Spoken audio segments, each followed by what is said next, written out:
I've discovered a new continent, and I'm naming it Europe, also known to its indigenous inhabitants as Europe, presents a fascinating case in historical and anthropological study. Indigenous Europeans, also known as blueskins due to their fair complexion taking a bluish hue in colder climates, are believed by researchers to have migrated from the Middle East. Over time, these settlers would split into tribes or kingdoms, clinging to this archaic form of governance to maintain their Oba system, also known locally as nobility or monarchy. The social structures of the blueskins were quite rigid and hierarchical, with a small elite class wielding massive power over the masses. The farming techniques of the blueskins were quite primitive and rudimentary. Unlike the complex terrace farming of the Ethiopian highlands, the blueskins seemed to be stuck at the basic three-field system, forcing much of their economy to be subsistence-based. Despite their primitive living conditions, the blueskins did develop some unique cultural artifacts.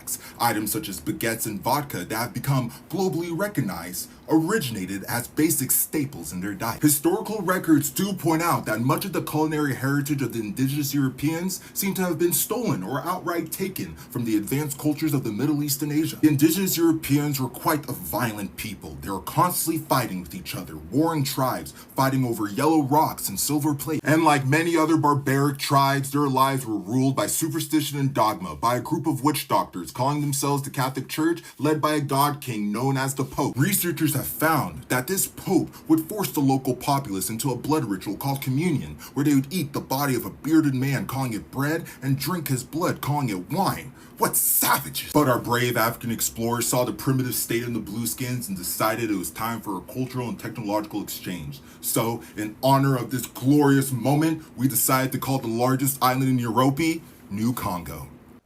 So, I was minding my own business, researching 3 to 4 series, because, that's what I do now. And I realized something slightly disturbing, more disturbing than the stuff I've been researching. I know.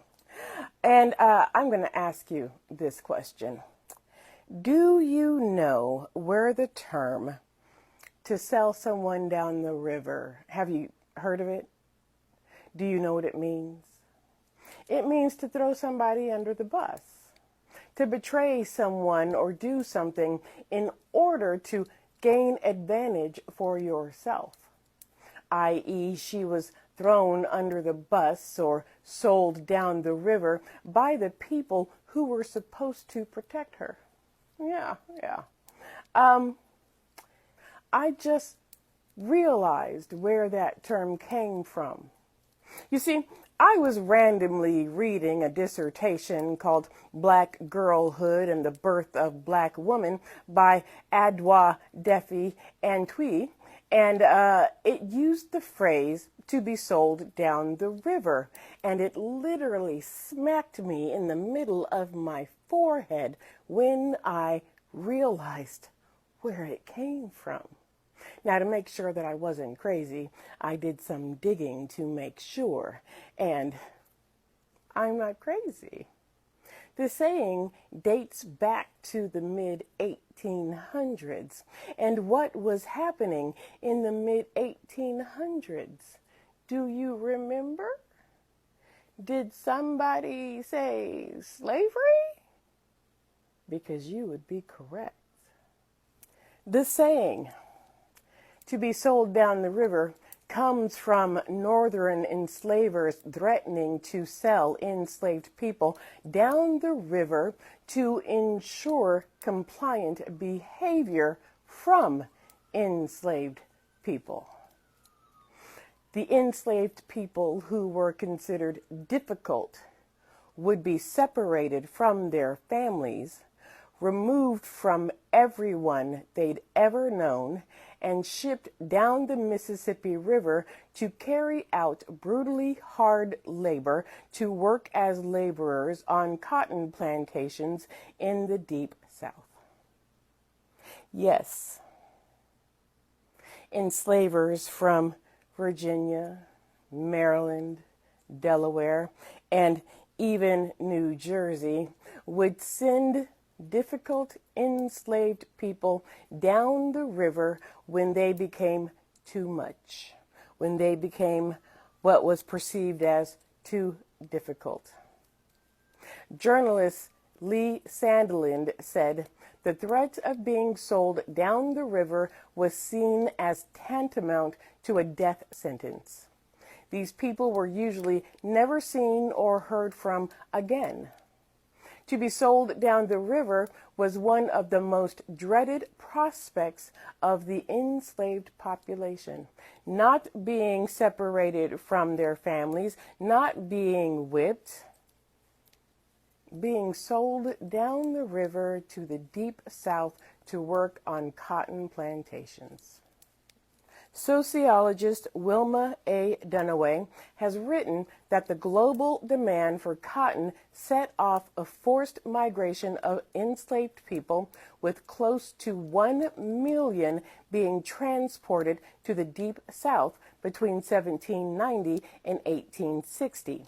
The importation of enslaved people ended by 1808, and that's the transatlantic slave trade. Domestic slave trade didn't end.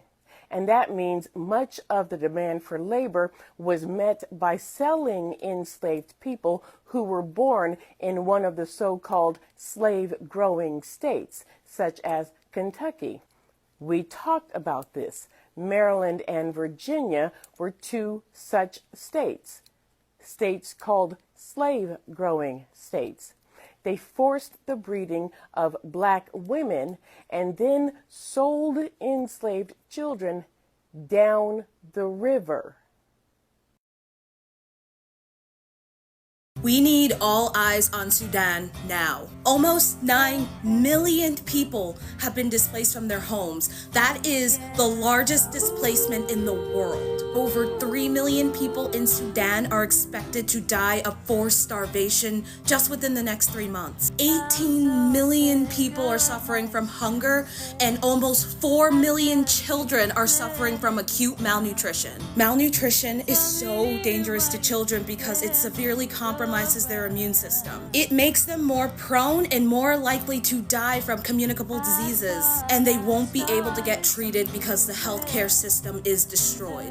By the way, this is only an estimated amount. The UN got this data from the IPC, which is a food insecurity surveillance system. They state in the report that these numbers are only an estimate. They aren't able to get accurate numbers due to the intensity of the violence and cutoff of communication systems. So whatever data that you see is probably 100 times worse. Here are some ways that you can help. Please go to This Thing in My Tree and contribute whatever you can. This is an organization in Khartoum that is working on the ground endlessly to ensure that people in Sudan are fed. I gifted their campaign last night, so if you could match mine, that would be amazing. There's also a campaign in my tree that is fundraising for 3 families on the ground in Sudan. You can also use filters and sounds where the artist is raising money for Sudan. The artist of the sound in this video is raising money for Sudan. It doesn't matter if the video is private or public. Anytime you post something with this sound, you are raising money for Sudan. Sudan needs the same support and attention as Palestine. Thank you so much for watching this video, and free Sudan.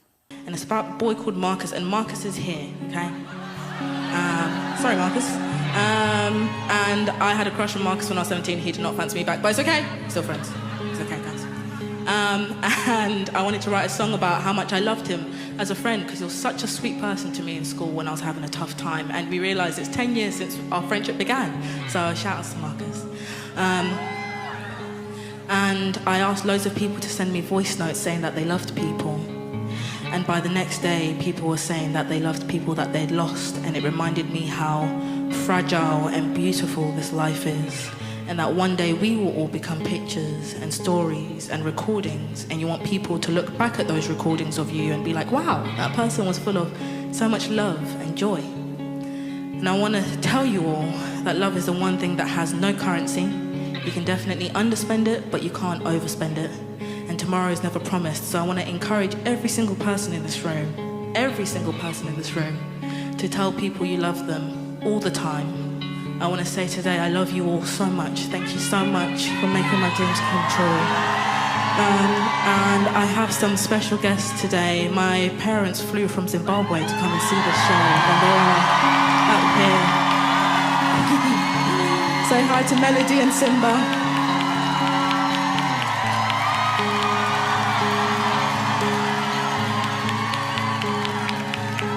And my sisters and my niece, Isla. And I just want to tell you guys here, I love you guys so much. And I appreciate everything that you guys have done for me, honestly. They are so strong and they fought so hard for me to be in the position I am in now. Oh, why has everyone got papers? Oh.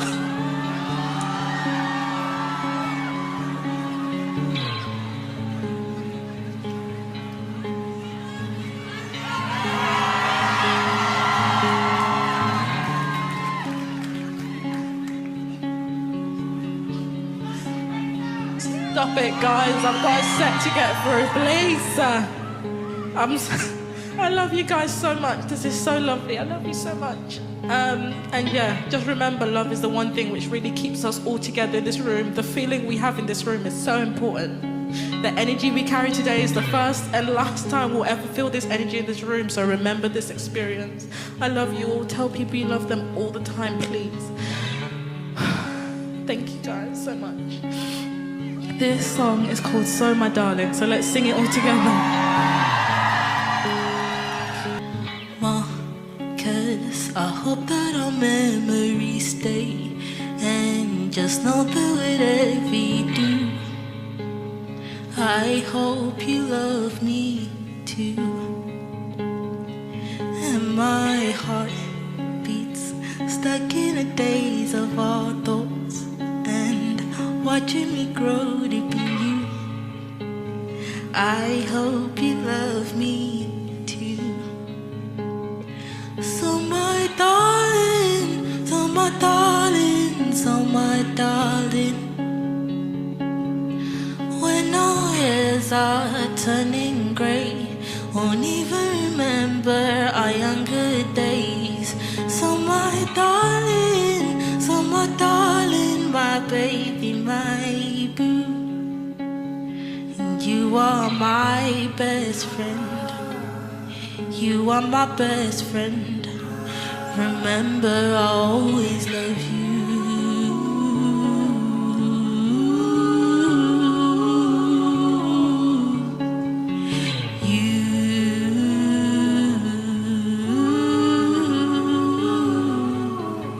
And I love you.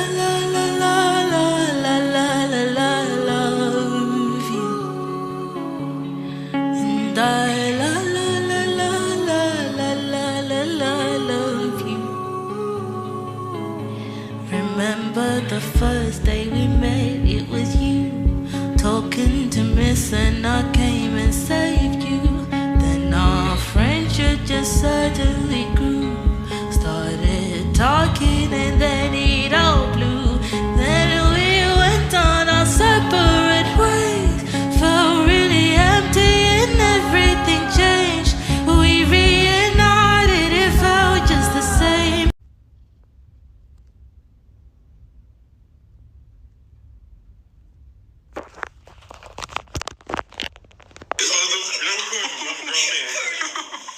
Episode 3452 of y'all disrespecting black girls and black women. So I wanted to see what the rest of her dress looked like, because I'm like, damn, it looked cute from the side. I want to see what it looks like from the front. So I go in the comments to see if there was like a follow-up video made to a comment. And to my surprise, I see a bunch of disrespectful ass comments. I have to watch my language because I don't want this video to get taken down. But if y'all use an ounce of common sense, let me show y'all and tell y'all some of the comments I seen. If you know what this means, and you just know, this has very racist undertones to it. Little smart ass comments like this, seeing shit like this, and a lot of people talking about, oh, that's not appropriate. You know, dress code this. What happened to dress codes? Why is she wearing that? Oh, she has a pasty on. A pasty is inappropriate. You buffoons. Y'all.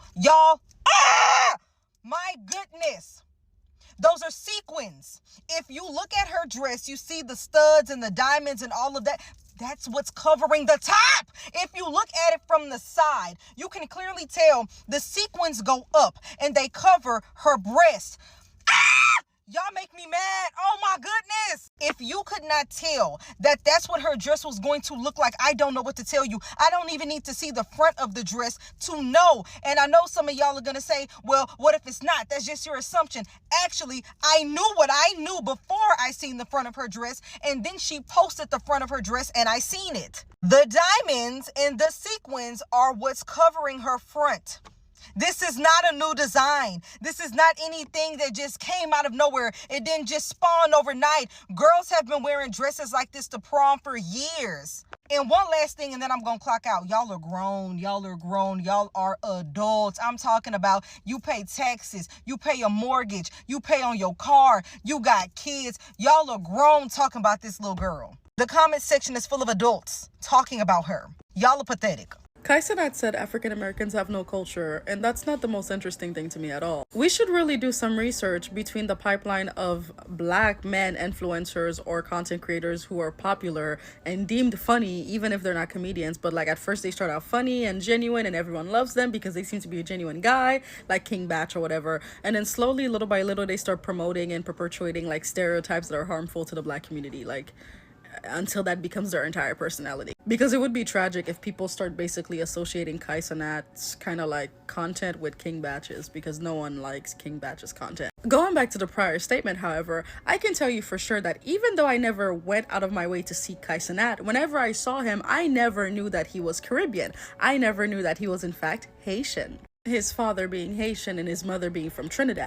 Out of all the times I've seen Kai Cenat on my For You page, I have never once seen him promote Haitian culture as something he's directly part of. I've always seen him dibble-dabble in other people's cultures, and when I saw him talk about Haitian culture, I would assume that he was not Haitian himself. Because everything he seems to know about certain cultures is very limited and probably on a surface level, and while we can blame the parents or whatever, he's a grown man with money and resources. He can learn if he wanted to. So that being said, for a guy who dibble-dabbles in other people's culture and seems to be disconnected from his own two Caribbean cultures, he seems to have a lot of opinions about a culture that he consistently takes advantage of every day. And when we're talking about African American culture, what do you think we're talking about? We're talking about everything, right? Look at the clothes he wears. Look at how he talks. Look at his hair. Look at the people he's invited on his stream. You say African Americans have no culture, yet your styles come from them. You say African Americans have no culture, yet your favorite artists and musicians are African American. Your favorite genres of music was probably started by a black man in America, an African American. And while I'm not African American, so this is not going to hit me nearly as hard as it hits them, because they constantly have to deal with these anti-black remarks from other people, including other black people like Kai Cenat. I'm just going to say that I'm not going to let the nigga that knows nothing about his culture define what other cultures are. You want to scream and shout that African Americans have no culture? What's Haitian culture? What's Trinidadian culture? Like, you don't know anything about your culture either, nigga. You don't have the bandwidth to have this conversation. Well. How the tables have turned. So, Rihanna has dropped the skin tint sunscreen for the people, you know what I'm saying? And I listen, unlike y'all. So I know she said she was dropping more, but to start, she said she was only dropping 10, right? And they're very flexible.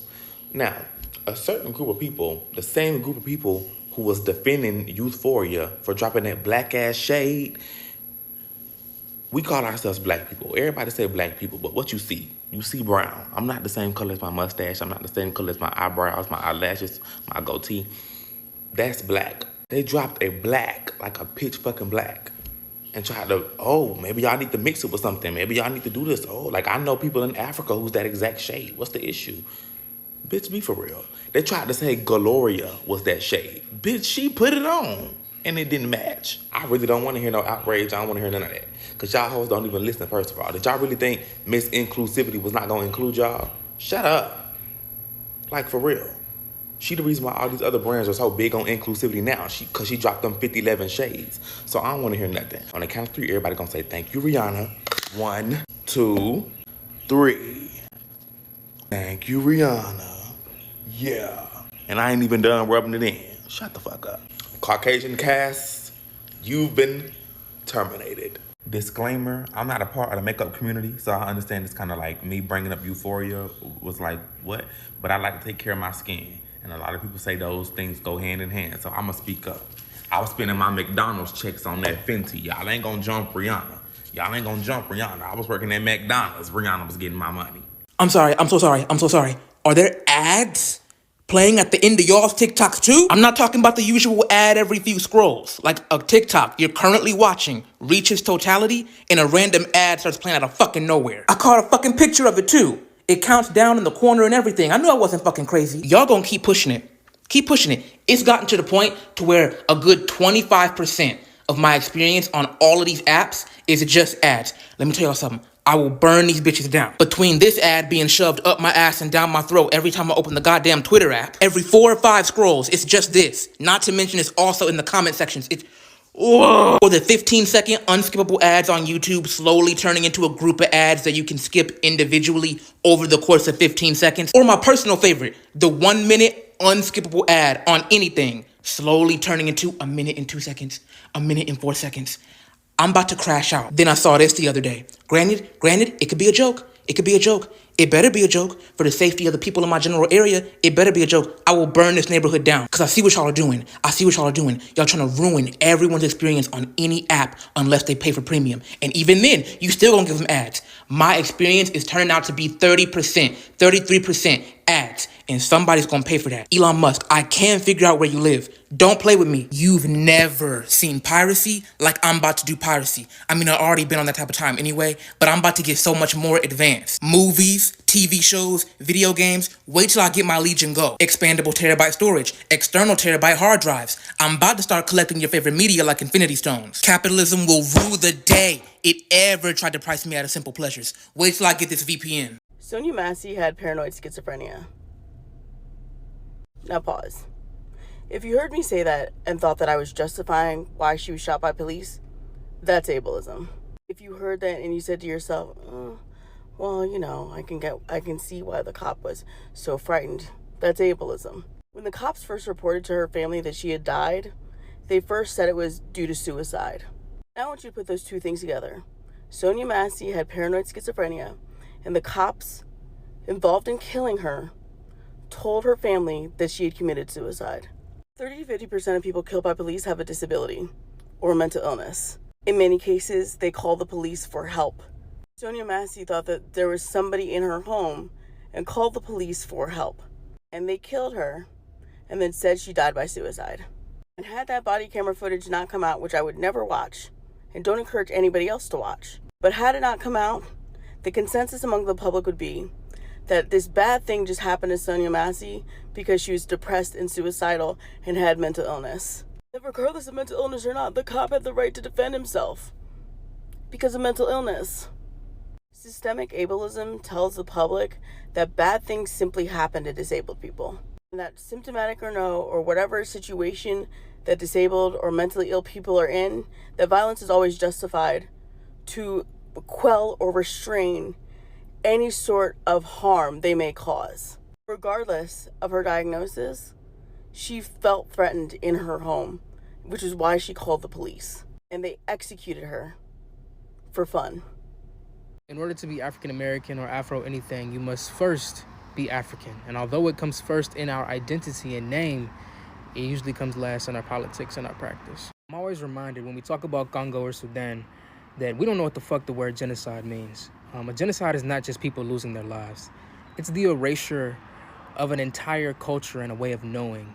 And when we discuss that as it pertains to Africa in particular, it's a way of life that was around and was life-giving before any of these countries and superpowers had a pot to piss in or a window to fucking throw it out of. And you know, identity being the topic that it is in the States, especially in the month of June with it being Pride Month and Caribbean Heritage Month, which I was just made aware that the only reason Trinidad is called Trinidad is because Christopher Columbus fucking said so. It's just clear to me that we're being successfully miseducated when we don't sit with the fact that before they even came up with the word queer, we have documented proof of queer people throughout the African continent throughout history. Prior to the transatlantic slave trade and our mixing with indigenous and Taino cultures and imperialism, we had sets to rep, you know what I'm saying? We had places that we called home, that we didn't need their little funky little lines to be drawn and their names in order to take pride in it. I just need y'all to know, despite the material possessions these motherfuckers have, the people that we currently have sitting in positions of power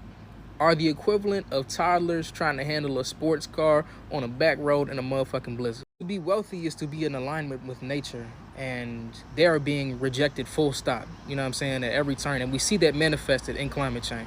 So yeah, free Congo, free Sudan, tell us motherfucking backwards, and don't forget, it wasn't too long ago, these motherfuckers didn't even know how to bathe. Well, they still don't, but you get the point. Cambodians, like, being mad about me being... Alrighty, well, I'm in Vietnam right now, visiting, and I just want to let you know, I love Vietnamese history, so I'm going to share something with you, okay? So you know how Chinese conquer Vietnam, and you know the Vietnamese not happy with the way Chinese people treat the Vietnamese people because they colonize us, right? But in school and everything, China don't really teach their people about that. They only teach about positive about Chinese. It's the same way with us Vietnamese people. We oppress others country as well. You know, it's just how the world works. Bigger country, bully smaller country, and us Vietnamese, we're doing the same thing. But we don't really tell our people about it. For example, the whole central Vietnam, it was belonged to the Champa Empire. In Vietnamese, it's called the Kim Thanh people, right? We erased them off the map, and we took all their land from Da Nang to like Phan Thiết or something like that, to all the way to close by the south side. And we erased them off the map, and then people end up, you know, mixing with our own people. It's called the Cham people, right? And we also did that with the Khmer people. So Cambodian used to call the Khmer Empire. So the Khmer Empire back in the day used to be very powerful, but then they suffered from civil war. And when us Vietnamese, we funded the rivalry between the two sides in Cambodia, and the side that get funded by us give us land. So we kind of take advantage of the situation of the civil war. And you know, we end up grabbing a bunch of land from the Khmer Empire, which is nowadays we call them Cambodia, like Cambodia. So from Saigon to the south side of Vietnam, I think it's called Cà Mau, and all those land, we took it from the Khmer Empire, you know. And the Minh Tay people, like deep south of Vietnam, some of them are very racist toward the Cambodian people. We call them the Minh. So there's a lot of things going on in Vietnam, not just like 50 years, 60 years of history with Pol Pot or whatever. We go back hundred of years. So that's why it goes deeper than that. So there you go. Hope that answered your question. Let's make Palestinian stuffed arayas. This is a cheesy, spicy version that you have to give a try. Palestinian? Indubitably. Shall we get started? In a food processor, we're gonna need onion and cilantro. And you're gonna do a couple pieces of heartburn and an entire jalapeno. It's on here. This video has very many layers. Cilantro. Jalapeno. Then you're gonna pulse this up, but you can easily hand chop it.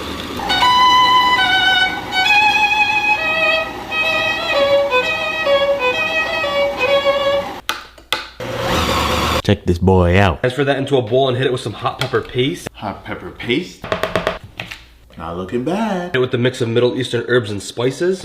Middle Eastern herbs and spices. A little bit of allspice. Maybe some nutmeg. I'm gonna have to take my best guess, okay? We did it! Once this is properly incorporated, add in your ground beef. And just give this one more massage. Ground beef. Mix on it. Take a pocket out of some pita and put in your meat. And then before you fully form it, you're gonna sprinkle in some cheese. Here we go! Okay. Mozzarella. And this is the thickness that I'm gonna be going for. You're gonna brush these down with some good olive oil. Olive oil, both sides. More olive oil. Do one more. Let's heat that thing up. Toss them on a super hot pan so they get nice and charred. And then once they're charred all over, toss them in the oven at 350. A little olive oil. Let's char them up. I don't know what qualifies as charred, but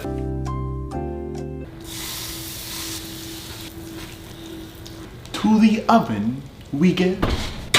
All eyes on Rafah. There are currently 1.5 million people stranded there. They are currently being bombed with nowhere to go, and a ground invasion will only add to this catastrophe. Cease fire now.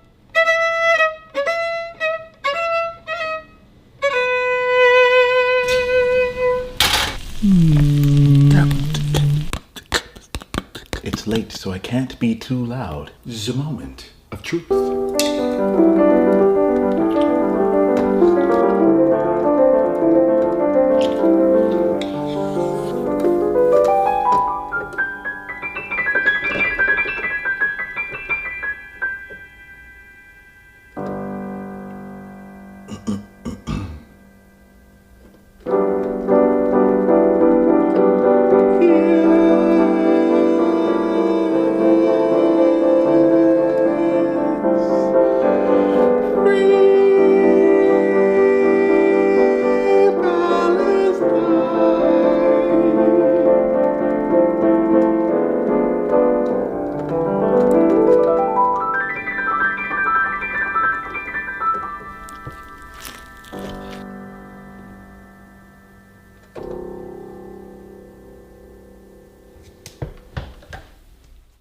270 days is a long, long time. And I understand from an advocate and activist perspective, people are starting to feel like their cups are running out. They're feeling a lot of big emotions. They're getting really frustrated and they're lashing out. Logically, I get you.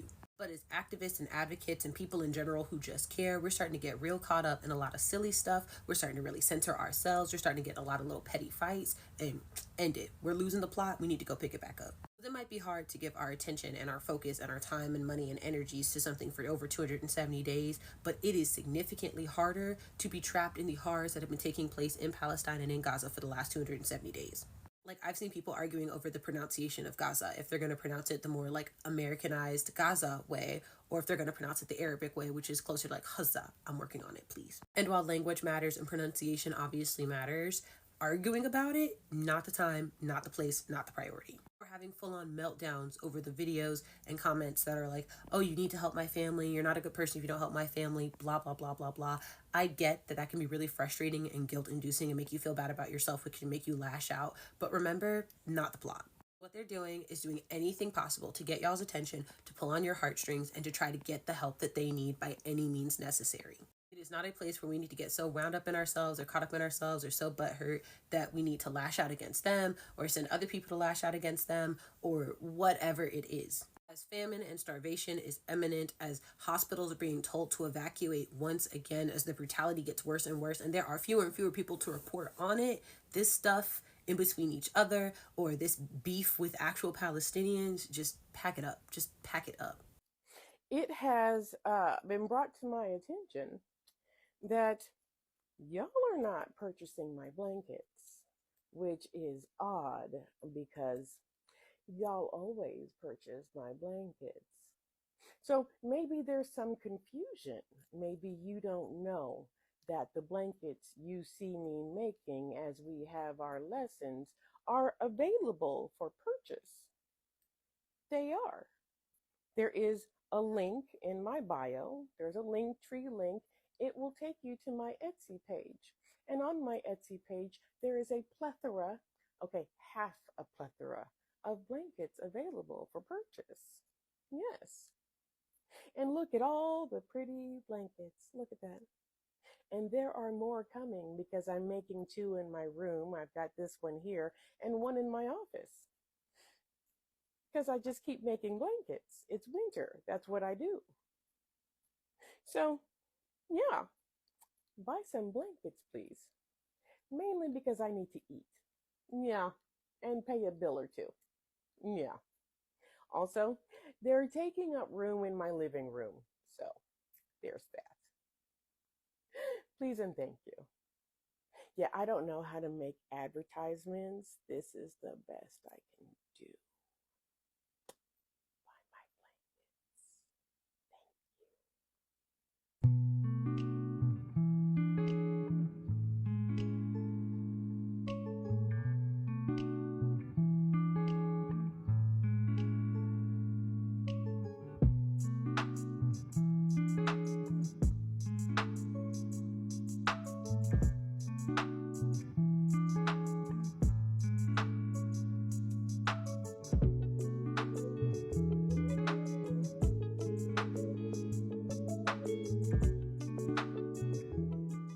2008, I did a production of Beauty and the Beast where Belle was black.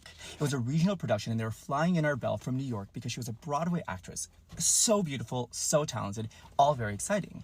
But on preview night, our Belle gets hurt, so her understudy has to go in. Her understudy is a very traditional white beauty, very talented, non-equity, hasn't done a lot, but very talented. And so she goes in, and the way that our show starts, this understudy holds the book, and she pulls it down, and she looks out to the audience, and the audience just started clapping. They started roaring. We had to actually hold. And this is the first time we've ever done the show in front of an audience, so I just think, oh my gosh, they really love this show. She does the show. She does a magnificent job. She gets a standing ovation in the end, and it's a wonderful preview night. So opening night, our black Belle goes in, our black Broadway actress Belle. She goes in, she holds the book just like the night before, holds the book down, nothing. The audience is silent. We continue with the show. But as the show goes on, this girl's acting chops, her singing, the audience's claps get louder and louder. And by the end, she has a huge standing ovation. Huge, because she's incredible. But the difference is, the white Belle, as talented as she was, had the respect of everyone. Even though she didn't even have the credentials that the other girl did, she had the respect and trust from the audience from the very beginning, the moment she showed her face. And her job is just to maintain it, which she did. Whereas the black Belle had to earn that same respect. Even though she had a bigger resume, had been on Broadway, because she was brown, she has to be better than to prove to the audience that she also deserves a standing ovation. And it's a good reminder that people of color that are put into traditionally white roles are scrutinized so much more, have to fight so much harder to earn even the same respect as someone who doesn't have the same credentials as they do. Both women were incredible and deserved their standing ovations, but it was harder for one of them. With that said, please do your research. Please look up what all of these candidates have done and vote. I'm Team Kamala all the way.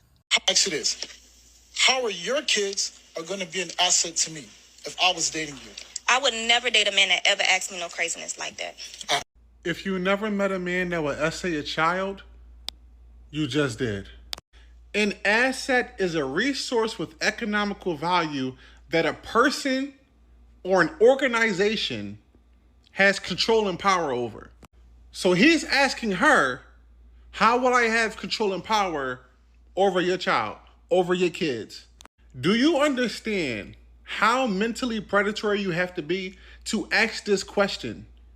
Not just to her, but publicly on a podcast? But what's even crazier is he's not new to asking questions like this, because he seems completely comfortable to ask such a disgusting question like this. And this is exactly why ladies that let their child or their children meet the man that they're dating, just dating, he's not your husband, he's not your fiance, he's not your long-term boyfriend. Yeah, those are some of the worst parents. Some of the worst parents alive. Because these men don't care about you. They want to be in the same vicinity as your child. And y'all ladies keep downplaying it. It's not every man. It's not every man. It's not every man. It's not every man. Why are you taking the chance? You're trying to say it's not every man, but the fact that you're taking a chance with any man is what makes you a bad parent. These are 5 brands that you should be boycotting. That's not Starbucks, McDonald's, because at this point, it's the bare minimum. Number 1 is Moroccan oil hair products. That is not Moroccan. That is Israeli.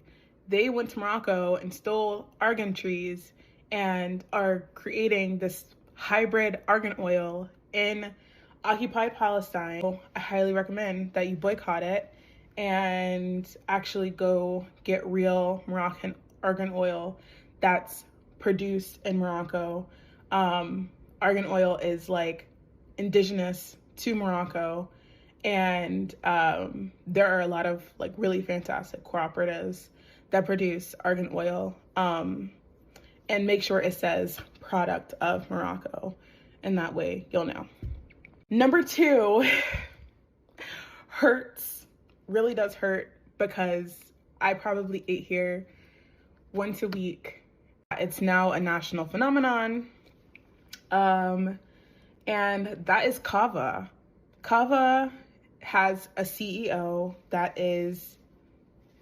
and he basically bought the company from the 3 Greek brothers that started the restaurant, which was originally Kava Mez, and now is the Kava that everyone knows and is raving about. And so yeah, don't buy Kava. Support your local Palestinian-owned, Lebanese-owned shawarma place if you have that near you. If not, there's probably a Kava dupe on this app somewhere. So get to cooking. We got food at home.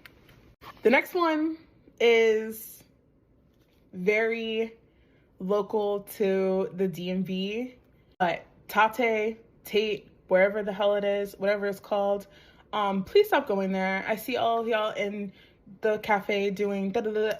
Stop going there. Israeli owned. They also appropriate off of Palestinian culture and food. So no, thank you. And yeah, it's just stop going there, please. Next one is a shocker for me. Was a shocker for me. But you know those little cubed garlic, like diced and grated ginger and garlic that you see in the store, like at Trader Joe's, Target, and they come in like little ice cube trays? Those are products of Israel. Grate your own garlic at home. Grate your own ginger at home.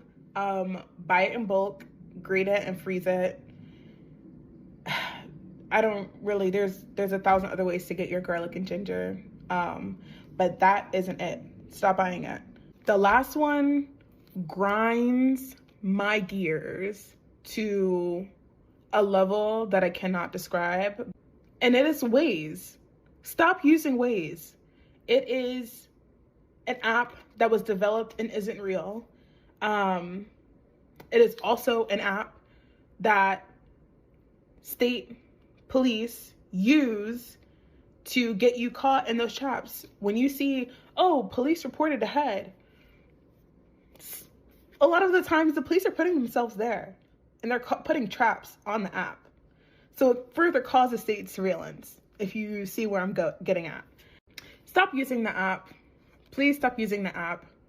It's not even efficient. It's not even the UX is horrible. The UX is horrible. Let's start there. The UX is horrible. And it's not efficient and it's not accurate. You know, Google and Apple aren't much better, but stop using the app. Those are my list of 5. Let me know if you want another list because I have a ton. And yeah. Whoever was in charge of assigning Men's Mental Health Awareness Month on Gay Pride Month has mastered their craft, because the male loneliness epidemic is our reward for centuries of homophobia. The two things are forever linked. Nobody supports men's mental health. Yeah, because holding up the next man is gay, right? You can see it even as young as kids like 6, 7, 8 years old. I do a lot of mentorship, right? They are absolutely terrified to be caught by their peers doing anything that's associated with femininity, even things like gentleness, kindness, thoughtfulness, right? Under fear of being called gay or not manly enough. And this thought process only gets more warped and twisted the older they get. Liking women too much is considered gay. If I was to get on this app right here and start talking about, I love women so much, the way they smell, the way they look, the way they talk, the way they act, that's how I feel about black women. But if I were to make a 5-minute video about it, right, what are people going to call me? Soft, panderer, beta male, a lesser man, gay. Now, homophobia at this point has created a vacuum where men can only fill it with things like loneliness, isolation, hypermasculinity, hypersexuality. Why is that? Because the only straight way to show affection is with a romantic partner. And this typically creates 2 realities. Either 1, you end up burdening the other person with the entirety of your mental and emotional well-being, right? Or 2, because you've cut off these thoughts and feelings for so long, you're unable to emotionally express yourself. I get so irritable sometimes when people be like, oh, men are better friends than women. We don't be falling out over nothing. We should. We need to fall out about more. Only spaces you can show affection to another man in are sports and music, right? Like if I were to say, oh, my best friend is 6 years. I haven't seen him in a month, man. I can't wait to see him later on tonight. That would be quite queer of me.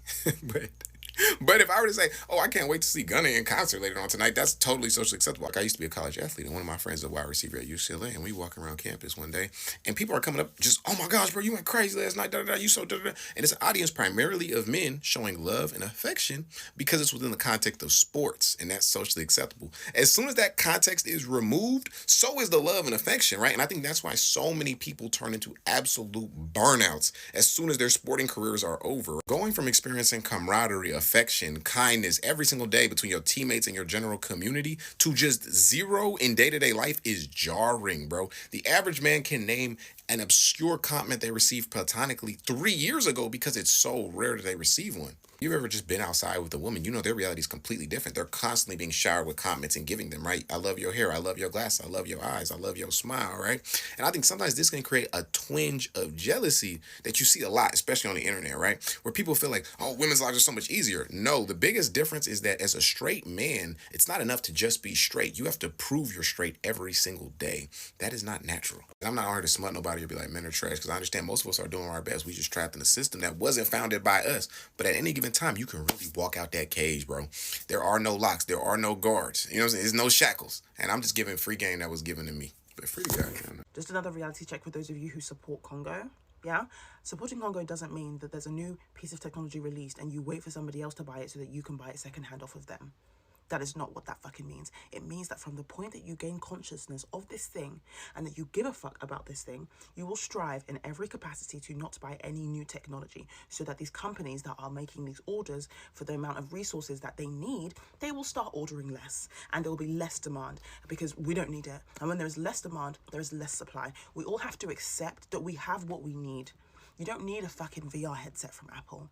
Go to fucking CEX and get the one that was released 10 years ago that works just as well. And I can almost guarantee you that you don't need a VR headset because we don't want to be in a fucking Wall-E ass world. Do you want to be in that world? We already know we don't. What the fuck in the Black Mirror is this? So cut this shit out. I'm coming from somebody who has almost every attainable Apple product. I have the watch, I have the AirPods, I have 2 iPhones, I have a MacBook, and I have multiple iPads. And a fucking Apple Pencil, bitch. You don't need any more. You don't need any more. Anything new that they release, you don't need it. Everything that you need to exist in the world for the next decade or two already exists on the planet secondhand. You don't need to buy a new one. They will try and convince you that you need it, and I promise you, you do not. Because if you think that your ex-boyfriend or ex-girlfriend was manipulative and a narcissist, if you understood the psychology behind marketing and the way that they pitch it to you and the way that they make you feel like you need it, they make you feel like you should be, you're special if you have this is the lifestyle. If you understood the levels of manipulation that comes with marketing and the way Apple markets to you, oh, darling.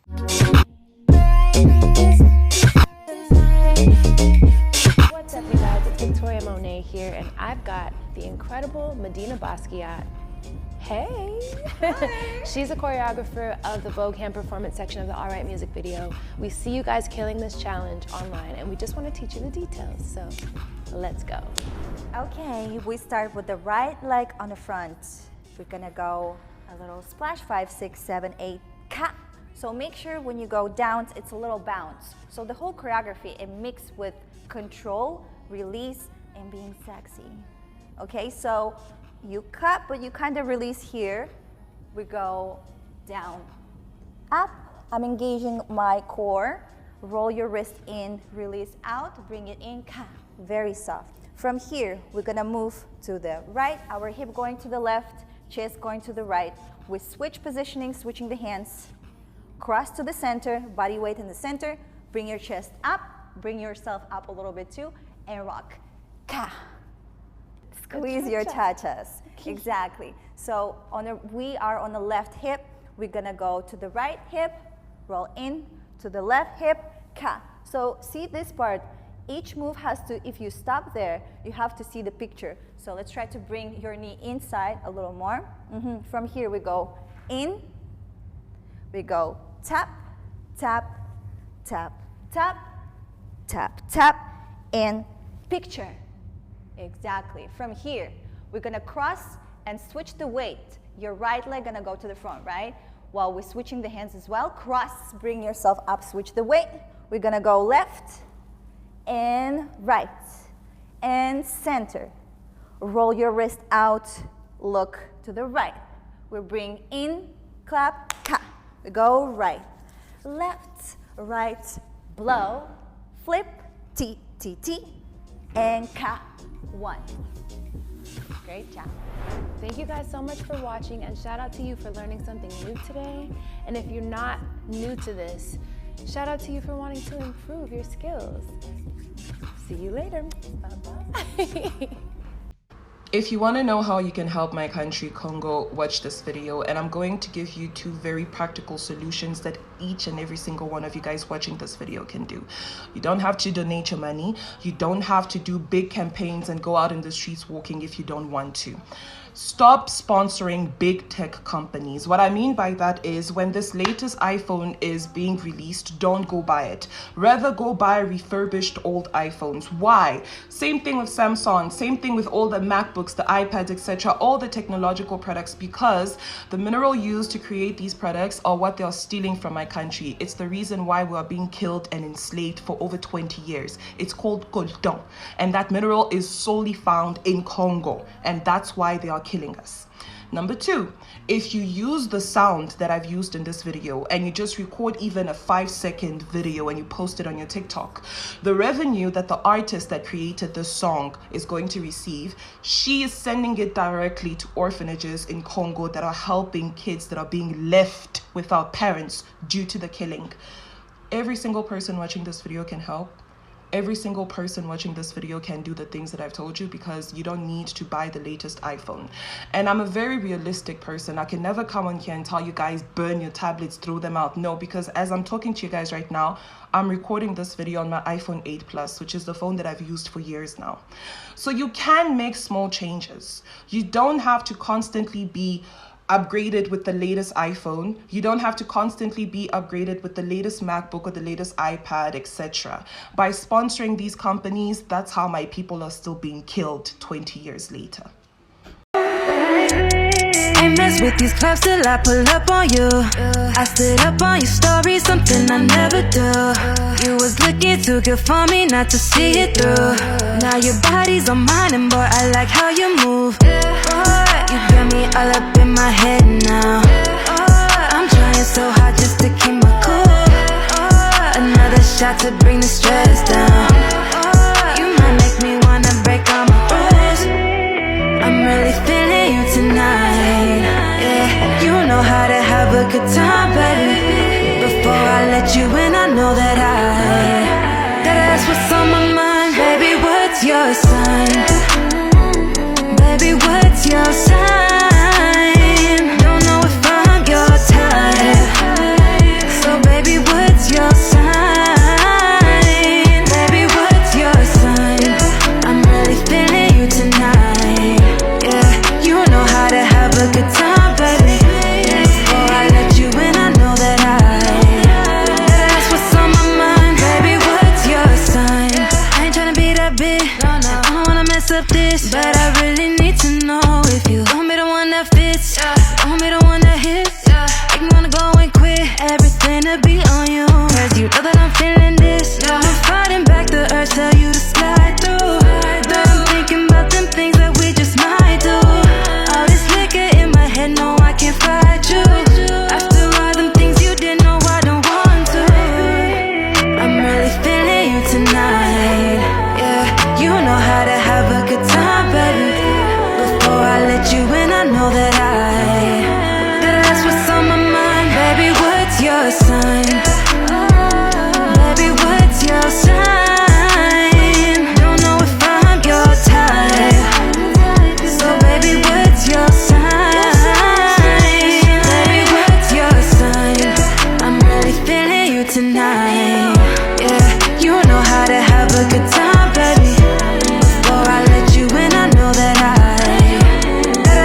The country of Haiti didn't get their independence from just anybody. They got their independence from Napoleon Bonaparte, the great general, almost undefeated, except for when it came to this annoying slave named Toussaint, who had beat Napoleon over and over and over again. In fact, he beat Napoleon so many times that Napoleon had to give up on Haiti. But that's not what this story is about. This story is about Citibank. See, Citibank had a problem. See, they controlled the Bank of Haiti, but they wanted more. And how they were able to control the Bank of Haiti in the first place, by the way, is they just walked in and said, we control the Bank of Haiti. Haiti, understandably, said, huh? Citibank said, well, let me explain. You know, it's the early 1900s. Haiti's like, yeah. Citibank said, now, you know, we don't rock with Germans. Haiti said, I'm following, but what that got to Citibank said, well, we noticed y'all got a German population here. We noticed y'all kind of tight, so we just taking over your money just in case they influence you in any way. Haiti said, no, and here's where Citibank had its problem. The problem wasn't that they said no. They just went in with the Marines and started people and taking the money. The problem was Citibank wanted more, so they went to the American government, knock, knock, knock, said, hey, y'all need to occupy Haiti. American government said, sure. So the American army walked into Haiti, said, we're taking over. A bunch of people walked into the Haitian bank, took millions of dollars, and walked out. This sounds insane, right? Well, the United States told the world, hey, no big deal. We reserve the right to protect the Americas as a whole against foreign powers. Haiti said, foreign powers? That's a little weird that you say that. United States said, why do you figure? Haiti said, well, you just took all our money, right? The United States said, yeah, we did do that. Haiti said, and then you just started making us pay a loan. The United States said, yeah, we did. Well, that loan, listen, is from a foreign power, France, who you didn't defend us from when they first gave us the loan. You need to listen. Remember when I told you that this guy kept beating Napoleon? Well, Napoleon called him into a peace meeting and Haiti got super upset because this was slimy. France basically said rules of war don't apply to black people. Haiti says, okay, bet. The guy under him, every single white person on the island except for German people, because German people didn't participate in the slave trade. They benefited from the slave trade, but they didn't directly participate. That's why Haiti had a good German population in the first place. 20 years later, France comes back to Haiti. France was stronger than Haiti. It always was, but they couldn't apply all its resources to Haiti because they were off busy fighting other stuff earlier. Same thing about how America got their independence. Britain was stronger than America, but they were off doing other stuff. Britain also went back to the United States after they finished their wars and burned down the United States Capitol. France does the same thing to Haiti, but much, much worse. They tell Haiti that if you don't give us 150 million francs, then we are burning it to the ground. They said you need to pay us for loss of property. All of you were our property. Y'all know how much 150 million francs was back in the 1800s? Let's just say Haiti ain't got it. France said, no big deal. You can pull out a loan. Now, it takes Haiti like 100 years to pay off that loan. That's how France built the Eiffel Tower, by the way, with that money. America said, God damn. And that's why Citibank went after Haiti in the first place. The loan. So Citibank took Haiti's money for 30 years, and through that they couldn't do anything. The most clever slave-free con of all time, because they're working all day just to pay off America and France. But hold on, I know what you're thinking. The United States said it would protect the Americas against foreign powers. Well, back when France was taking Haiti's money in the first place, Haiti didn't count as a country to America. See, America had slaves, and if they recognized Haiti as an independent country, that would give their slaves hope. So the United States were amongst the last, if not the last country to recognize Haiti as a country. France today says that debt stuff wasn't cool. Hasn't given Haiti a single cent. United States says, go look at France. And historians today, as you could probably guess, consider this the direct reason as to why Haiti is poor today. It's rooted in homophobia because what it is the bisexual part. It's not the fact that you are not attracted to him as a man. It's the fact that you are not attracted to his sexuality. It just is what it is, girl. But let me tell you this, because you may not know this. Oftentimes, when it comes to these DL men, oftentimes they will attach themselves to a homophobic woman. One day I was having a conversation with a guy who was a homophobe, and he was a real Bible thumper. And so he said that gay people are making a choice to be gay. And I asked him, why would anybody make that choice? And he said they're making that choice because it's easy and it's acceptable. And that's what's in nowadays. So I asked him, are you choosing to be heterosexual because it's hard, but it's the right thing to do? And I think that he was so focused on the right thing to do part of it that he kind of skipped over the doing it because it's hard part. So he's like, yeah, I am being heterosexual because it's the right thing. So then I asked him, if it's so difficult to be a heterosexual person nowadays, is the only person that's stopping you from being gay God himself? I received silence for that. And the silence was deafening. In that moment, that's when it hit me that homophobia is a red herring for down low men. It is very much a look that way so that they can go in the other direction. I remember one time I was on a date with a guy, and he brings something up that immediately just was like, made my ears perk up. And he said that there's rumors about him around town, because it was a small town that I was in. He said there's rumors around town that he is gay. And he had to shut those rumors down. And I asked him, well, are you bisexual? Because, clearly I don't think you're gay. We're on a date together. So, but if you're bisexual, that's fine. Are you? And he says, well, where I'm from is very traditional in values, that it's not acceptable to be gay. And I'm like, okay, well, are you bisexual? And he's like kind of trying to feel me out, trying to see what my response is going to be. He said no. He said, no, I'm not bisexual. I'm not gay. I don't like men. I only like women. By the end of that date, he got a man's phone number while I was in the bathroom. I came out and he didn't know I was, I saw him. I say all this to say that it is dangerous to be with a homophobic man. Way more dangerous than to be with a bisexual man. These men are having a ball. They're having a good time on the basis of the ignorance of homophobic women.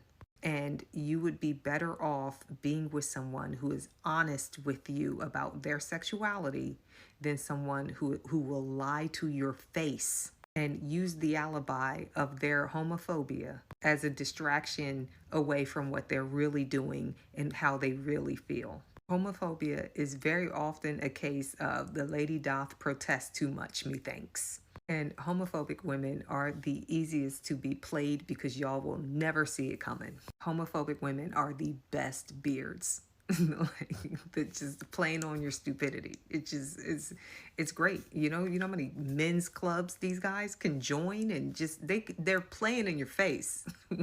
When you're homophobic, you are easy prey for a down low man. New York Times reporting has revealed that the Israeli government contracted out a PR firm $2 million for a social media campaign to target primarily African-American lawmakers using means including but not limited to making fake social media accounts of African-Americans and saying things like hashtag African-American spirituality in them. We'll get to the digital blackface in a second, but first let's break down what happened. A political marketing firm called Stoic was contracted out by Israel's Ministry of Diaspora Affairs because obviously social media leans heavily pro-Palestine because young people are leaning heavily pro-Palestine, not a surprise. So they need to up their ante on social media using disinformation campaigns. These are the kinds of actions that we had gotten mad at Russia for the 2016 election. So interested to see how public officials react to this one.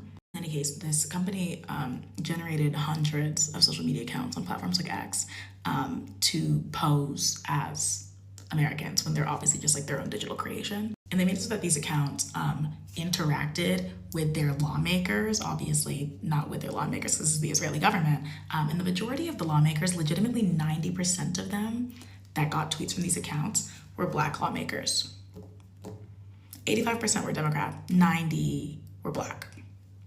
And they also had them like tweeting these articles, basically disinformation articles that were built by the PR firm additionally, that had a bunch of crazy things in them. The kinds of things that we're posting on these like fake news sites that they created were like incredibly Islamophobic, things about East African slave trade, which as an East African, trust will be getting back to, things that are supposed to look like anarchists, things that are like Judeo-Christian focused, like to target every possible demographic in the United States. And these are some of like the different types of things they would post. Like there was a huge influx of like anti-UNRWA stuff that was again posing as American citizens when it was not. But notably also 2 of the most common tweets that went out were about the civil rights movement. That was actually a strong word. I'd like to use exploiting instead. Israel did their usual thing and just like denied, said that like, I didn't do that. That's so crazy.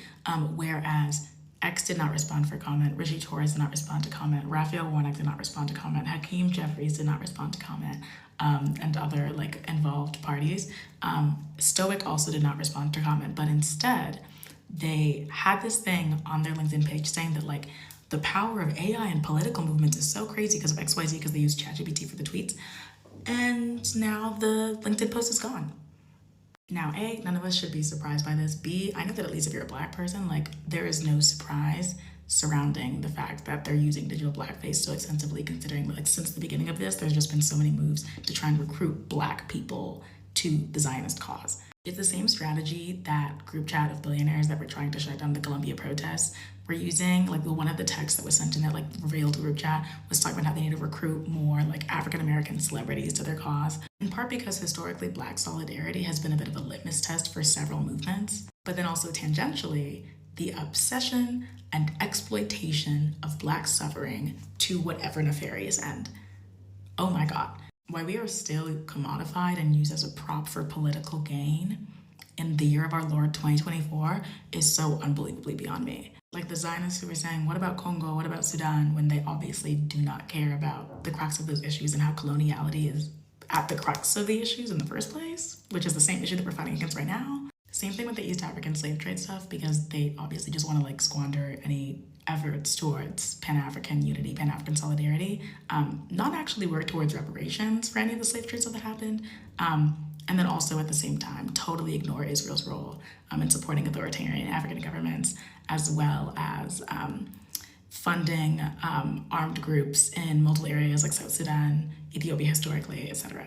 And this, I think, really underscores the difference between unity for the sake of unity and solidarity, despite the fact that Israel was actively mowing the lawn. In 2014 and 2015, during the Ferguson protests, Palestinians were using social media to give advice to Black protesters on how to deal with the rubber bullets and tear gas that was being levied against them by the police forces that did indeed get contracted training from Israeli forces. And then also a lot of police departments just use the same materials that are actively being tested and used on Gazans in Palestine. Meanwhile, the vast majority of the pro-Israel crowd is actively supporting the police brutality that we're seeing sweep the nation right now, if not supporting, then very vocally justifying, saying somehow that like insane police presence is something that actually keeps people safe, when research has shown time and time again it does not. That's why solidarity isn't a question. It's not like a pop quiz, not like you see both sides and see which one you care more about. Like, there's systems that you are up against, and there's other people that are up against the same exact systems that take slightly different forms, and you all fight together against those systems. Very simple. And these racist, covert influence campaigns do not have the power that solidarity carries, which is why they're working so hard, and the government of Israel is paying so much money to squander solidarity. But it's been there for a while, since the 60s. It's not going anywhere. A lot of people in the queer community say they're queer, but they actually are stuck in cis heteronormative like thinking. Like they understand their queerness and everyone else's queerness in a very, very, very, very specific mode. And that mode is born from a cis heteronormative like understanding of the world. I'll give you 2 examples. 1, can trans men be lesbian? I thought that we'd figured out the answer was yes, because historically there have been trans men who have identified as lesbians, and there are still trans men who identify as lesbians. But I saw a post where someone said, me when I get called transphobic for saying trans men can't be lesbians, and I commented like, oh, you don't actually understand this experience. Like, a lot of people do identify as trans men and also lesbians. And every one of my comments was, a lot of trans men were saying, trans men can't be lesbians. You're invalidating trans men for saying they can be lesbians, yada, yada, yada. And the entire time I would respond to these people and I would say, I am not calling trans men who are attracted to women lesbians. I'm not calling them that. I am saying that there are trans men on the internet and in real life, because people on the internet also exist in real life, that there are trans men in real life, historically on the internet, whatever, who identify as lesbians. That is not me calling you a trans man a lesbian. And I used to be confused when I first heard of he, him lesbians. I was like, how can you be a lesbian and also a man? That doesn't make any sense to me. But then someone explains it and they said, oh, it's because like heterosexuality is not only like a state of being where you're a man attracted to a woman. It's like a way of understanding the world and a community and a way of navigating the world. A lot of people who identify as lesbians before they transition continue to identify as lesbians after they transition because they find community in lesbian spaces. So it actually makes far more sense to say I'm a trans man and a lesbian than to say I am a straight trans man if you are constantly interacting with and dating lesbians. That makes sense. That makes sense. But you know who it doesn't make sense to? Straight people, to cis heteronormative society. Because cis heteronormativity says that you can only be one thing. If you are a man and you're attracted to women, you can only be a straight man. There is no room for anything else. Another example of how a lot of queer people have a cis heteronormative understanding of the world is how a lot of people talk about non-binary people. A lot of people say that non-binary people aren't really trans because they don't want they don't want surgeries, they don't want to go on hormones, yada, yada, yada, all of these things. Basically saying that non-binary people are like cis people who want to be special. But the thing is that that is not true. A lot of non-binary people, when they first come out as non-binary, don't want anything done to them. But that is not true. A lot of non-binary people will end up wanting things like done in the future. The reason why they don't want things done when you meet them is for a few reasons.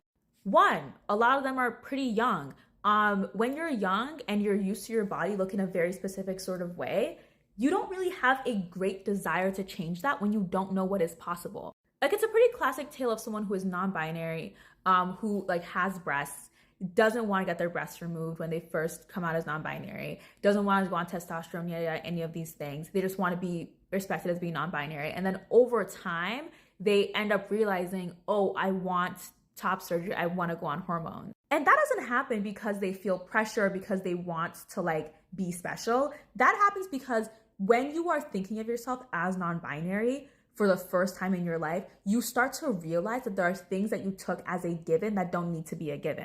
But a lot of people see that with non-binary people, and then they just say, like, they discount that, and they're like, oh, you just did this because you want to be special. And that's just cis-normative thinking 101, that gender is the static thing that can never be changed, or that you can never change how you feel about it. But the other thing, too, is that a lot of people don't want to, do surgery or go on hormones because they simply don't want to. Like, they are fine in their bodies. They would just like for them to be treated a certain way, which is like a huge part of what gender is how other people treat you. But people are like, oh, you say you're non-binary, but you have boobs and a pussy, so that makes you a girl. Like, do y'all hear yourselves when you say these things? Like, a lot of trans people don't want bottom surgery. Like, I've seen trans men who start testosterone and then they get a little bottom growth and they're like, oh, no bottom dysphoria, I don't want bottom surgery anymore. So like, clearly you can still have a pussy and not be a girl. So like,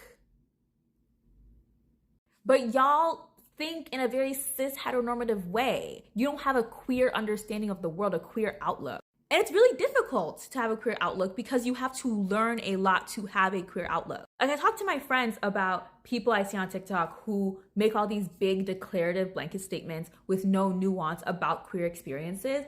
And it really frustrates me because I'm like, you don't understand queerness past outside of yourself in your own small bubble.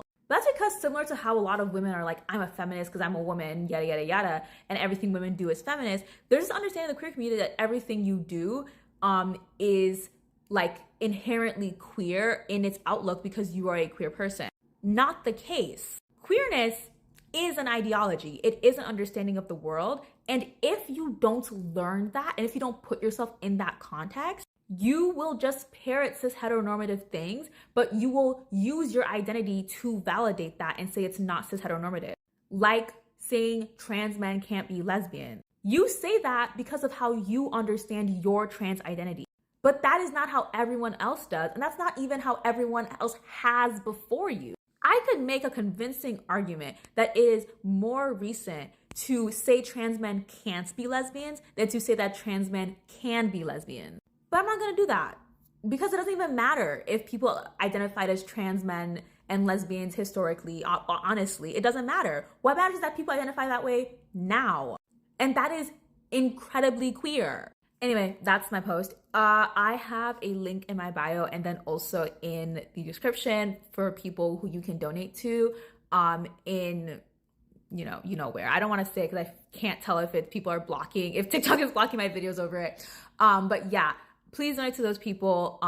They are very far from their goals and they would really, every dollar counts and helps. Thank you so much. I think the worst thing about Black womanhood is like the way that people talk to you is just so fucked up in every single sense.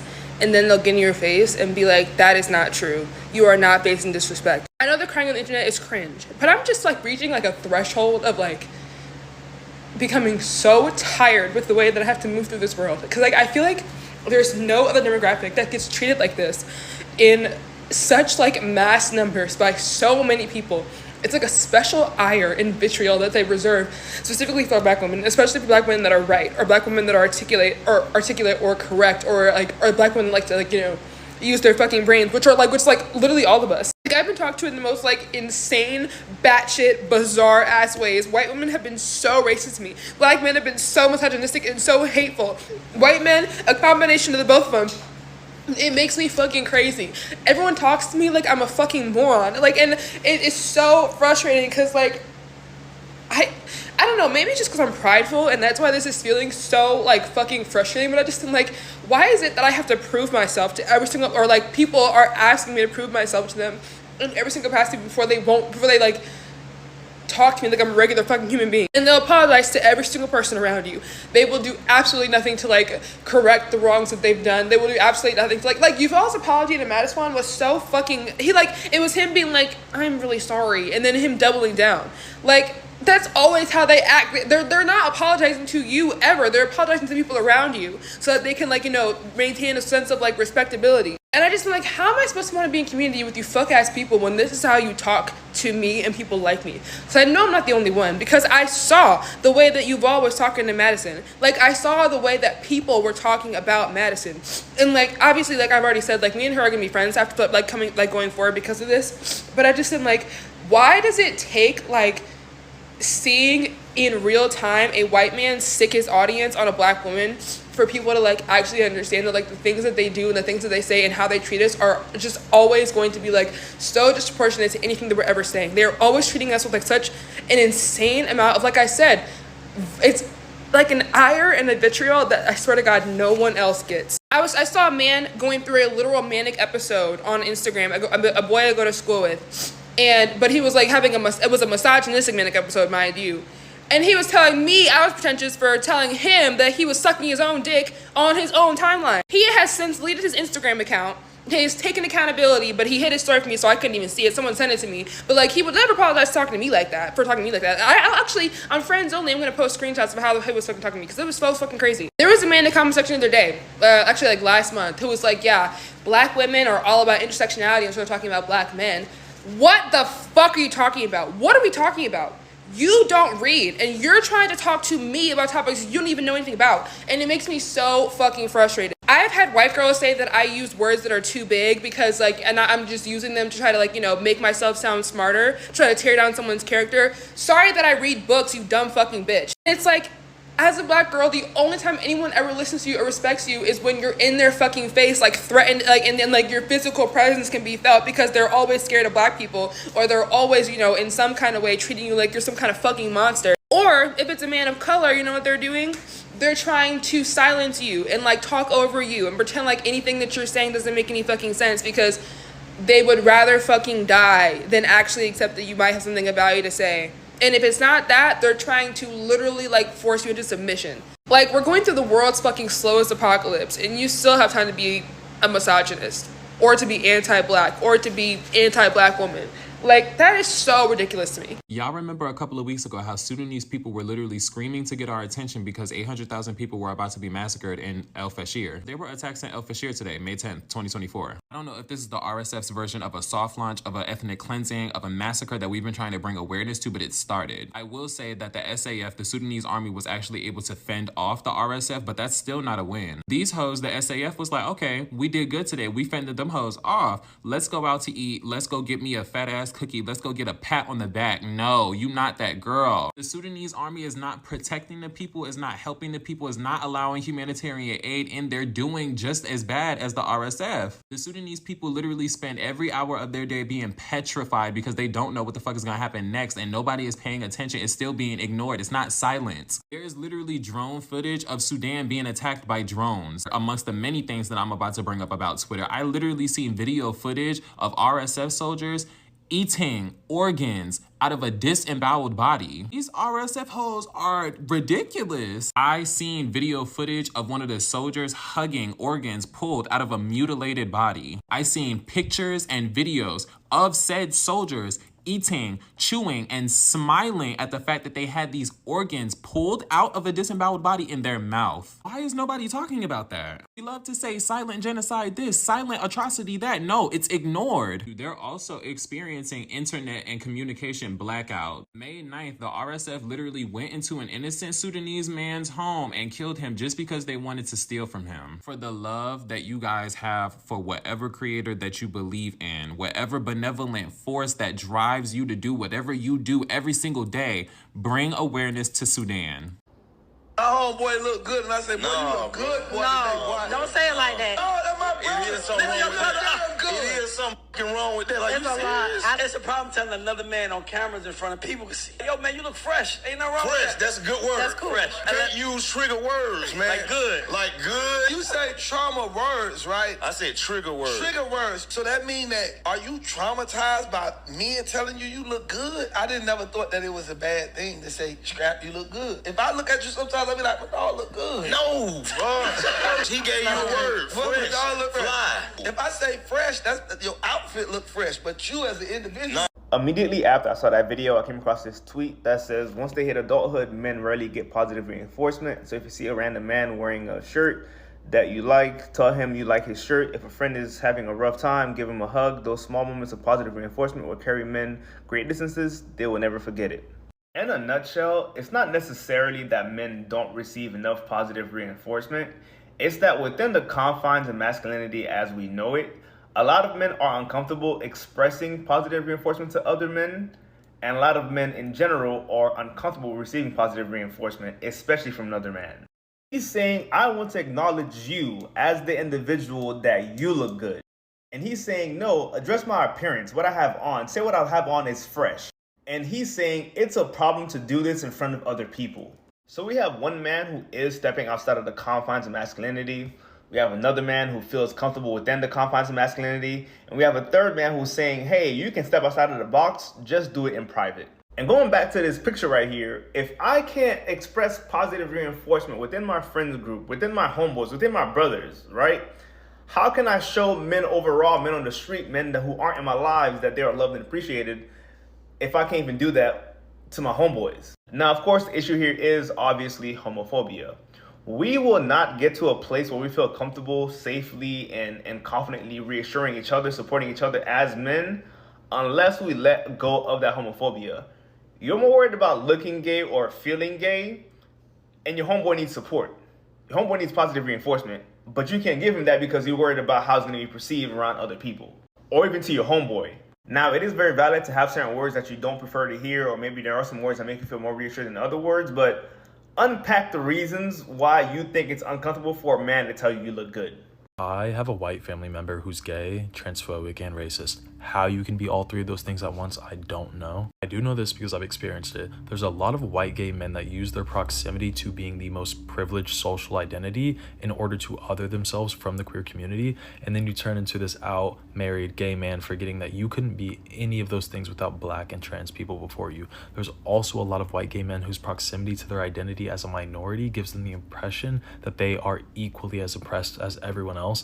then they become unresponsive to the responsibilities and power that they still have as white privileged individuals. And it all comes back to this idea of white gay privilege, which we don't talk about enough. If you come out, doing so as a gay white man is the most idealistic situation to be in. And many people fail to realize that queer people of color and trans people are forced to experience queerness and coming out in a way that centers our survival, political targeting, cultural discrepancies of acceptance, racism, fetishization. We don't get to just exist without fighting for that existence. And sometimes we're fighting other white gay individuals to get there. I'm also a content creator, and I see that white gay men are represented on screen all the time, but I have yet to work with a white gay man on any organization, nonprofit, project, diversity initiative, anything that I've been a part of. And I don't say this to bash and generalize, but I say to show that it's a privilege to not be concerned about those things. It's a privilege to be a beneficiary of Black and trans activists whose causes inherently have always benefited you and included you, but you're able to turn it around and create an experience where you don't have to value Black or trans people or experience. That's crazy, but it's so common. Like, no one's free until we all are. You cannot be gay, racist, gay, transphobic, gay, none of that. It just doesn't make sense. Let's talk about Henry Kissinger and the destruction of Cambodia. Henry Kissinger died today at the age of 100 and spent the better part of the last century being a war criminal.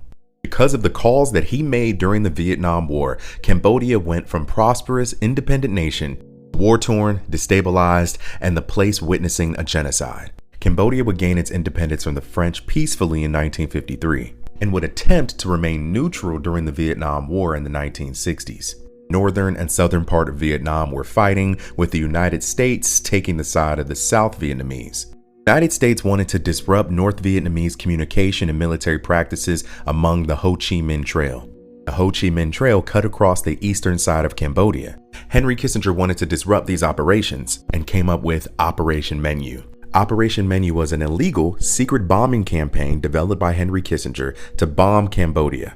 It started in 1969. It used breakfast, lunch, dinner, snack, and dessert as code words of different bombing areas and targets of interest within Cambodia. It lasted from 1969 to 1973 and saw 2.7 million tons of bombs dropped on 113,000 different areas of Cambodia. Been deemed by a lot of international law scholars as illegal and saw the death of hundreds of thousands of Cambodians.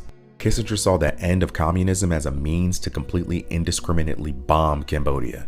This campaign of bombing in Cambodia would lead to years of destabilization, distrust between its citizens and its government, a coup d'etat, the rise of the Khmer Rouge, militant uprising in Cambodia that led a genocidal campaign that killed counter-revolutionaries, minorities, and political opponents.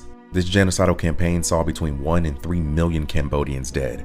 Henry Kissinger is not 100% responsible for the genocide in Cambodia, but there is absolutely blood on his hands and his legacy. Church hurt is not a real thing. This doesn't have anything to do with like church hurt per se, but I will never not jump at the opportunity to discuss how the church is a breeding ground for some of the most fucked up people you will ever meet in your life. So there was a church my family and I went to for a couple weeks, months. I don't remember how long we spent there. This was pre-COVID, pre-pandemic, pre-lockdown. The church was led by a man named Sylvester Ofori. He considered himself a prophet, practically declared himself God's own mouthpiece. This is him and his wife. Every Sunday service with these two, it might as well have been a wedding ceremony. The few Sundays that we had gone, they would enter in from behind the congregation, walk down center aisle hand in hand, music playing in the background, trumpets. It was extravagant. In their finest linen, baby. They would make their way down center aisle, meet a podium. And then behind that podium were 2 golden thrones that obviously the first lady would sit in. She would sit in her throne, but the prophet usually was up at the front of the church preaching, up and about, touching people, whatever. Wife was in her 20s, preacher was in his 30s. You couldn't tell me they weren't in love because the way they put on, this prophet, this man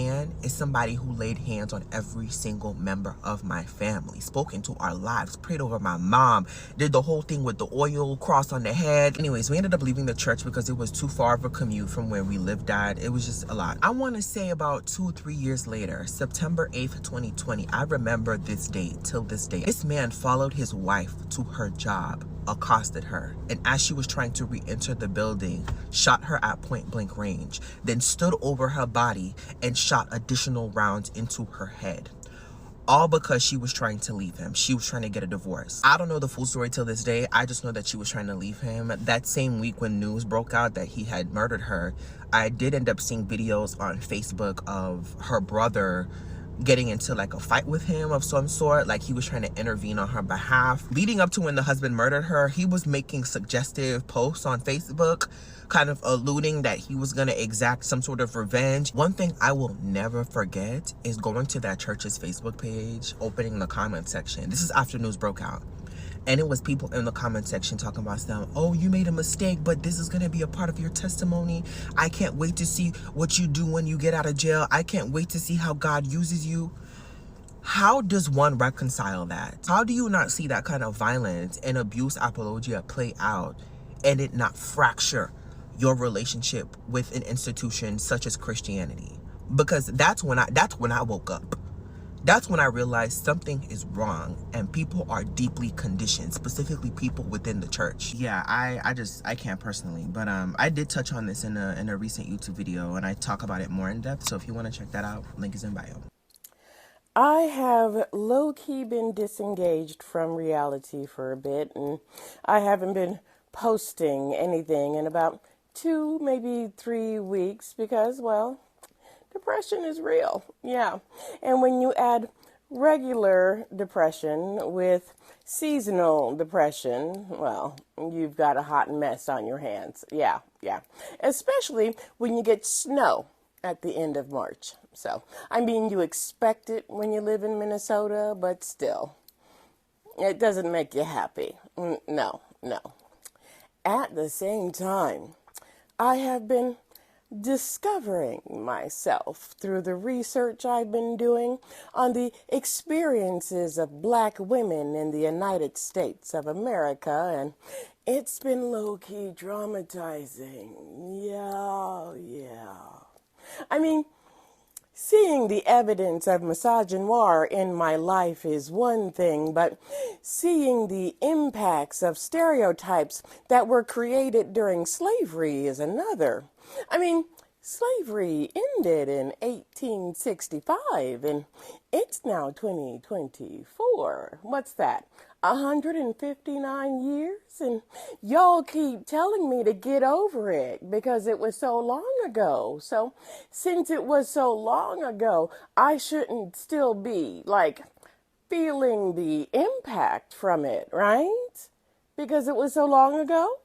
Seeing my life through the pages of books like Ain't I a Woman by Deborah Gray White and dissertations like Strong Black Woman, an examination of cultural images of Black women by Tamika Renee Montgomery, it was freeing. Traumatizing, but freeing, because I've lived in predominantly white spaces almost my entire life, at least since I was 4. I've lived in the Midwest and in the suburbs my entire life. But then George Floyd was murdered, and there was an unsettling in my spirit. Everything that I had shoved down, everything that I had pushed aside, everything that I had subconsciously blinded myself to so I could exist in a predominantly white space and not scream and not go crazy came to the surface. I didn't realize how much I had allowed myself to not see or feel. I found myself in my research. I rediscovered myself in my research. So, I've been writing, I've been crying, I've been screaming, and I will share some of that here, but the majority of it will be shared with my Tier 3 Patreon people to make up for the failed book club. 2 of them. We'll be reviewing the first draft of my book as I write it, and some of what has already been written. It's part autobiography, part history book, part textbook, because I just leaned into my ADHD brain of it all. Yeah, I tried to write it like, normal authors write things, but ADHD brain, so I just leaned into that, yeah. One of the many lessons in my NI is on gendered racism. So here's a sneak peek.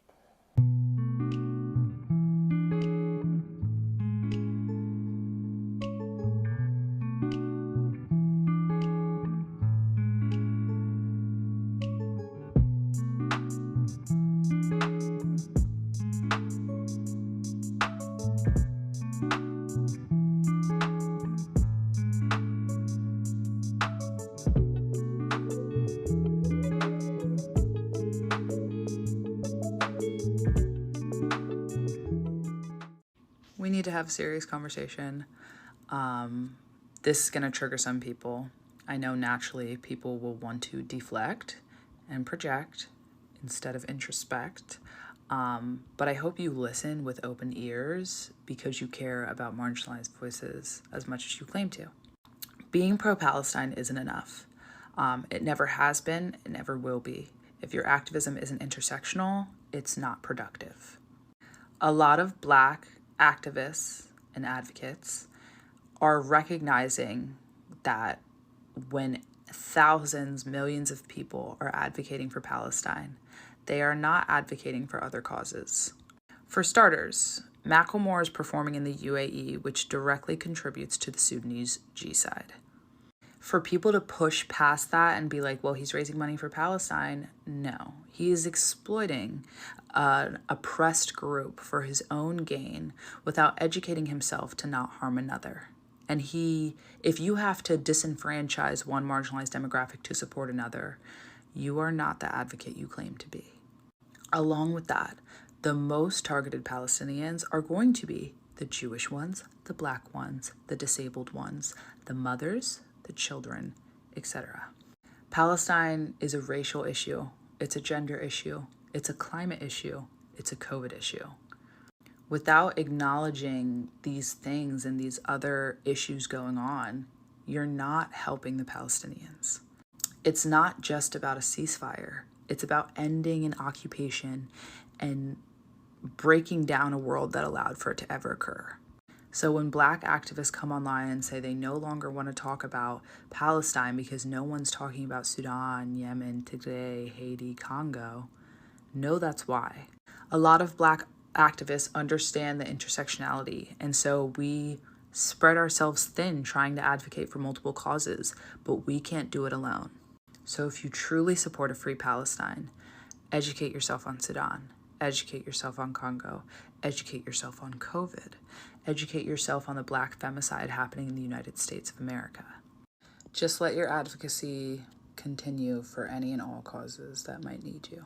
When I say that white feminists have an anti-hijab bias that actively harms Muslim women, one of the responses that I get is that I'm not anti-Islam, I'm anti-all religions, which I'm sure is well-intended, but it's so frustrating because it's such an individualistic response to a systemic issue. When people think of Islamophobia, they think of it right up here. So a Muslim woman being pushed on trail tracks, someone making a terrorist comment about me. And yes, that's true, but it's also not always individual. The essence of colonization was that Europeans were inherently superior and more civilized, and by colonizing everyone else, they were spreading civilization. So in their art and photography, they would depict Muslim women in a very passive way. These women were trapped and oppressed by their own people, and aren't we glad that we're saving them? During France's colonization of Algeria, these images would be put on postcards to perpetuate these stereotypes about Muslim women. Which I don't need to tell you how these images are completely staged. French men would hold unveiling ceremonies and actively try to unveil Algerian women. Algerian women removing their hijabs would become the proof that colonization is working. And that's how the stereotype of Muslim women not only being oppressed by their own people, but incapable of speaking up for themselves became a prop used for war. When we look at more modern-day examples, the US intervention is justified because they were saving Afghan women, although we all know that was not the reason for the intervention. Even though Afghan feminist groups told them not to, they were not interested in hearing them out or collaborating with them as much as they were interested in saving them. Imperial feminism is when you weaponize women's rights to justify racist goals. In my last video, when I talked about the occupation of Palestine, thousands of children being killed and detained, hundreds of thousands being displaced, tens of thousands being massacred. One of the responses was implying, maybe this is for the best because Palestine is a Muslim majority country, and do we really need another country like Iran that stones and kills women?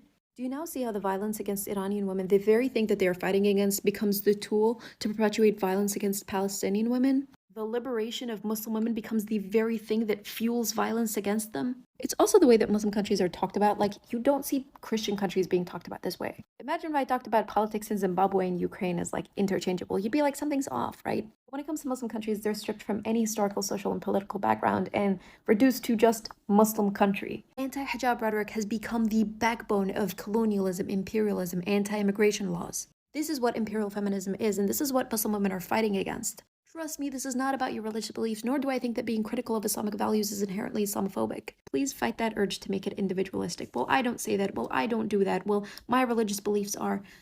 I don't care. Okay, so we got your application, and everything seems great. Everything is great. Yeah. But one thing is, it seems like you forgot to fill out the race. If you didn't fill that part I'm out. sorry. That must have slipped my mind. Yeah, Oh. I must have forgot to fill that out. My apologies. Oh yeah, I see. But what's your race? Just so I can get that last part for the. Now that I'm thinking about it, what does it matter, right? Like, it's kind of outdated on applications, isn't it? Like, what's the point for it? If it don't pertain to the job, I don't really see why it matters. Like, everybody's the same, right? Yeah. But okay, all right. Yeah, I was about to just watch some TV, watch some sports. You watch any sports? Yeah, I like a few sports. Oh yeah, what sports? What sports do you like? Football, hockey, baseball. Nice. Yeah, I was about to make some dinner. What about you? What you have for dinner? Yeah, I actually had some spaghetti made. How long was it made? A few days? A week? Couple weeks? Huh? I actually made it today. Convenient. Okay. You have a favorite music genre? I like a few genres. Classical, jazz, hip-hop, pop, rock. Let's signal in on the hip-hop. Who do you think is the best rapper of all time? Who's the best? Come on, let's hear it, man. I have to say Eminem.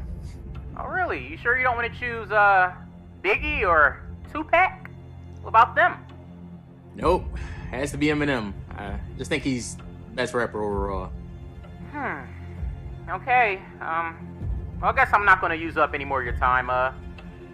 You have a good day. Okay, you too.